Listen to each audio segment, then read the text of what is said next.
Willow Creek's library was small, old, and often quiet, except for the soft shuffle of pages turning and the occasional cough from its longtime librarian, Margaret Hill. She had worked there for over 40 years, watching generations of readers come and go. To most, she was just the quiet, gray-haired woman behind the counter, always ready with a book recommendation.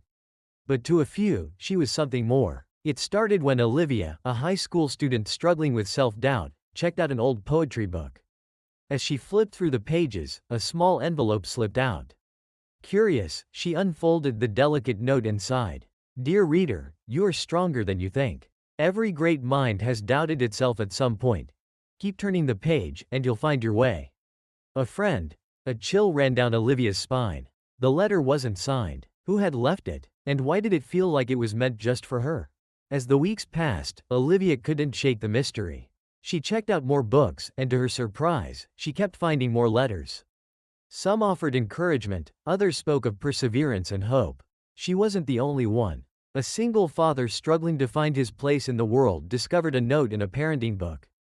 A widow, feeling lost, found a letter inside a novel about new beginnings. It was as if the books themselves knew who needed comfort the most. One evening, Olivia stayed late after school and watched as Margaret walked through the aisles, adjusting books and whispering a few words before tucking something into the pages. The truth became clear. Margaret had been writing letters of encouragement for decades, slipping them into books for those who needed them most. Determined to learn more, Olivia mustered the courage to ask her, "Miss Hill, are you the one writing the letters?"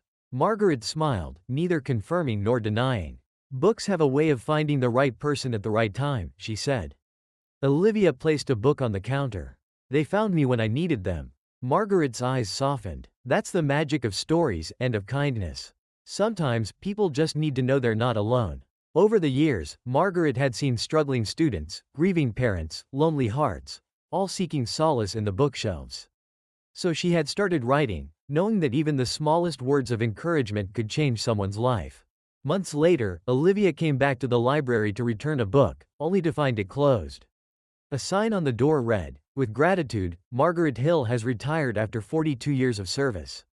Olivia's heart sank. How many lives had she touched? How many letters had she written? Then, as she reached for a book, a final letter fell into her hands. "Dear reader, the world is full of stories. Some we read, some we write, and some we live. Whatever chapter you are in, know that you are never alone. Keep turning the page, Margaret." Tears welled in Olivia's eyes. Margaret may have retired, but her words, like the books she loved, would live on forever. That night, Olivia took a small note card, wrote a message of hope, and tucked it into a book. Because some stories are too important not to share. Moral: a simple act of kindness can change someone's life. The right words, at the right time, can bring hope to those who need it most. If this story touched your heart, don't forget to like, share, and subscribe to support more inspiring content. Let's spread kindness and remind the world that even the smallest gestures can make a difference. Share this story with someone who needs a little hope today.